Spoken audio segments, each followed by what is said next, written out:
Tak, zdravím vás, přátelé, opět z prosluněného Wilhelmshavenu. Dneska nám trošičku přimrzlo. Ke konci týdne by tam mohlo být nějaký okýnko, kdybychom teoreticky odsaď mohli zmizet, takže chystáme na loď věci, které by tam asi před plavbou být měly. Jedna z nich je tenhle postarší hydrogenerátor.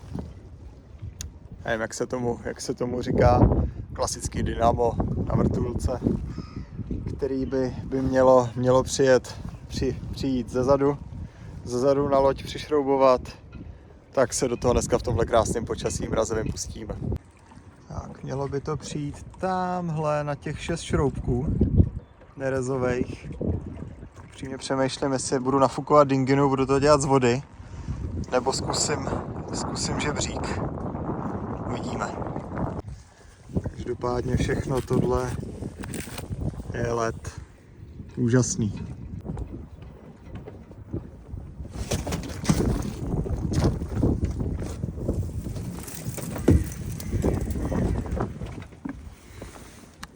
Tak ta paluba je pomalu na harness.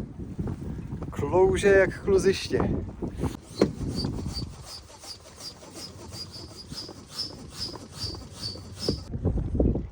Tak, 2 ze 3 komor máme nafouklý na dingině. Ještě jedna a půjdeme ji spustit do vody.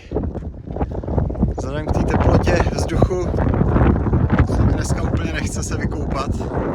Ještě odlečenej. Tak volíme tu složitější, ale bezpečnější cestu. Uděláme to radši z člunku.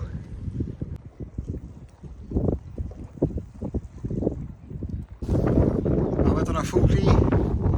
Už tady vlastně je krásně vidět, o čem jsem mluvil v minulém videu. S tím nafouklým člunem, což na té palubě pak leží vzhůru nohama, ale nedá se bezpečně projít kolem těch jeho stran.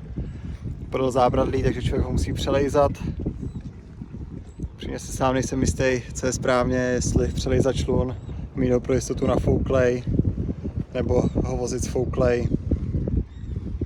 Skip Novak vozí dinginu sfouknutou v podpalubí, tak možná to je odpověď na moji otázku.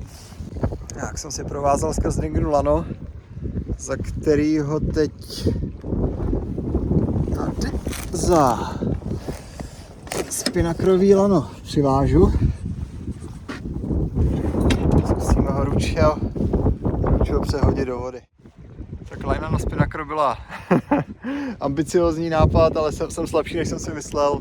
Tak to máme prostě přes vinčnu na lano, co je, no, na stay sail.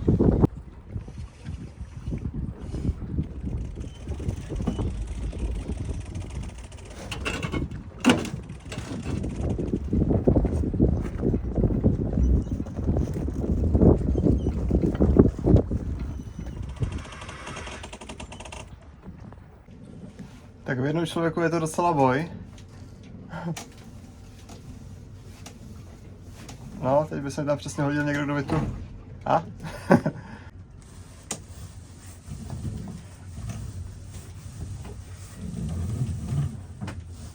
Hele. A jsme ve vodě. Pádla jsem do té dinginy nedal.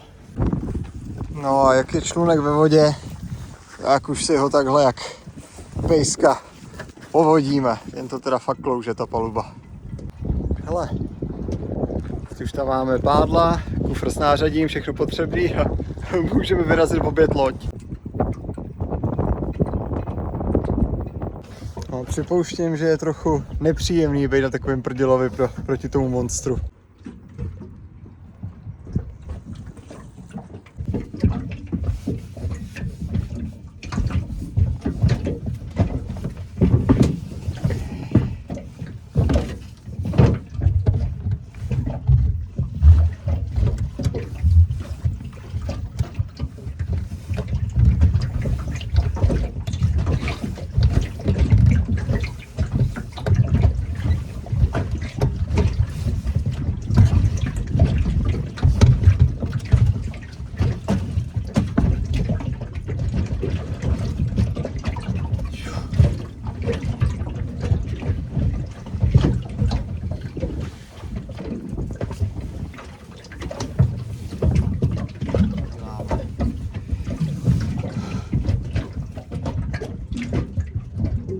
Ale jsme na zádi, kde potřebujeme být. Tady máme takový sranda uzel. Tady asi ještě nějakým způsobem obhodím tohle lano sem. Abych tu zůstal, sem to musíme nainstalovat. Ruce teda trpěj. Tak hele, tohle je tajná kotvící technika pro malý čluny a dinginy. Říká se tomu kotvení na šroubová.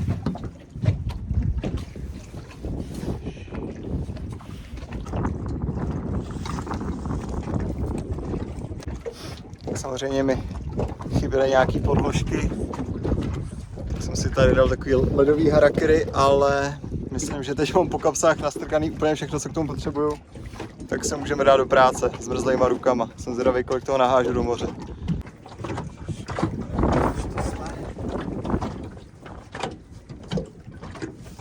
No, rovnou kapsa byl blbej nápad.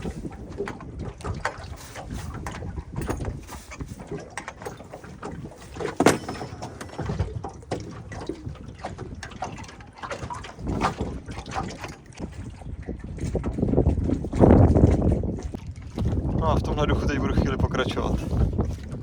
Kluci teda ty už jsou úplně hotový z toho obrazu. Ten držák na, nevím jak tomu říct, to dynamo je přidělaný. Přímě doufám, že si k tomu budu muset líst znova. Takže už to bude někde v teplejším podnebí.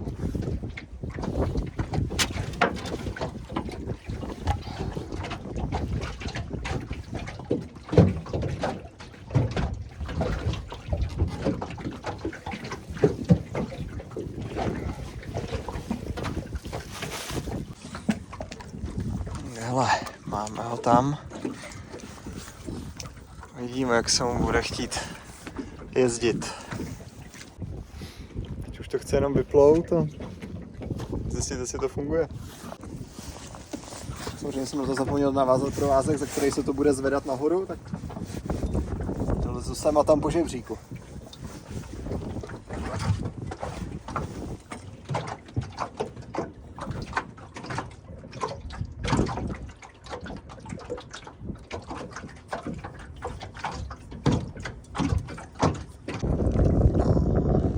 Takováhle jednoduchá věc to je.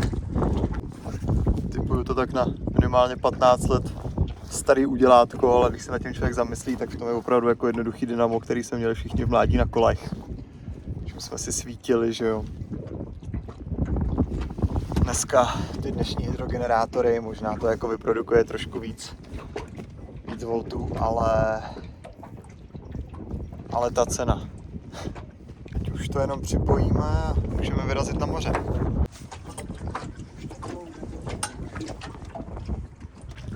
Tak jo, přátelé, já si myslím, že tady to máme hotový. V podstatě takhle, zrcadlo. Takhle trčí za lodí. Aspoň to dělá trošičku zajímavější. Samozřejmě při nějakým dokování v přístavu jakýkoliv takovýhle udělátko na té lodi, no nikam nechcete couvat, vždycky popředu. Ale už nás to limituje i ten žebříček. Drží to vlastně za tenkým provázku nahoře za rail. Když to člověk povolí, spadne to do vody a generuje to elektrický proud. Tak jo, tak teď nějak po větru spustíme dinginu zpátky ke přídi a zkusíme ji dostat na palubu.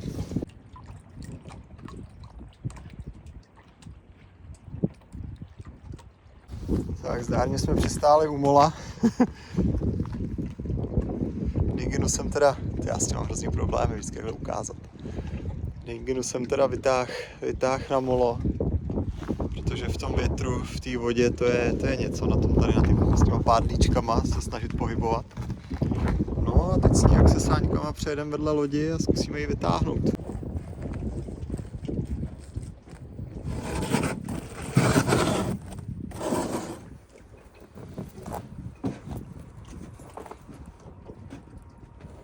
A vždycky, když takhle manipuluju s tou dinginou, tak si za nějaký lano, za nějaký provaz někde vždycky přivážu za něco hodně dlouhýho, ale kdyby mi náhodou někde uletěla, utrhla se, tak ať si vždycky můžu přitáhnout, teď tady za ní nemusím plavat, což bych osobně asi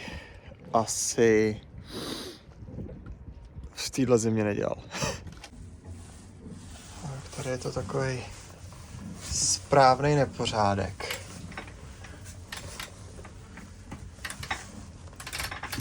Prostě vždycky, když se nepluje, tak to vypadá takhle.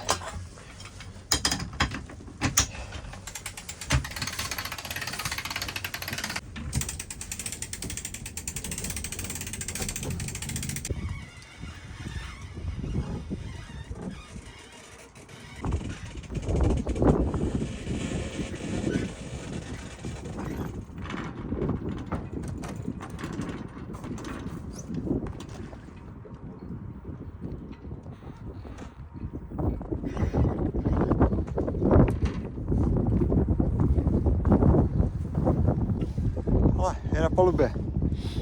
A v tuhle chvíli už ji akorát otočím, přišroubuju k tomu rámu, aby nám neutekla ve větru a s váma se tímhle loučím. Díky za shlídnutí. Dneska to bylo takový nezáživný, pracovní, ale o tom to stejně v 90% případů je ten jachting. Tak jo, díky, mějte se, čau.